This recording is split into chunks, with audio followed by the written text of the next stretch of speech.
Hola, sóc la Marta i m'agradaria donar 5 motius pels quals és important que els joves anem a votar a les eleccions el 28 d'abril. I és que últimament estan sortint bastantes estadístiques que diuen que els joves no anirem a votar i crec que és important que revertim aquesta situació.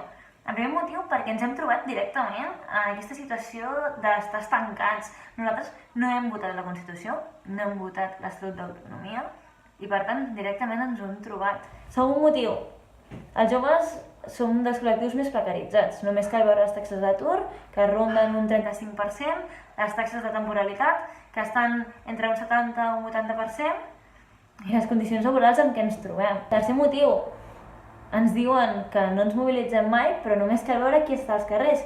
Qui lidera el moviment feminista, el moviment antifeixista, el moviment ecologista als carrers?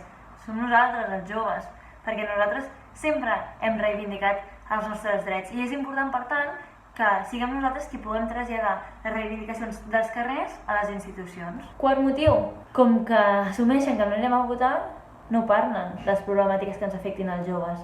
Per tant, és important que es demostri que el nostre vot pot ser decisiu. Cinquè motiu, nosaltres ens hi juguem al present, però també al futur. Es tracta de construir un país en què hi hagi una igualtat d'oportunitats, en què es garanteixi la justícia social, que es garanteixin els nostres drets socials, però també civils i polítics, i per tant tot està a les nostres mans. Si volem combatre tot allò que ha anat conformant el règim del 78, l'única manera d'aconseguir-ho és votant Esquerra Republicana en les properes eleccions.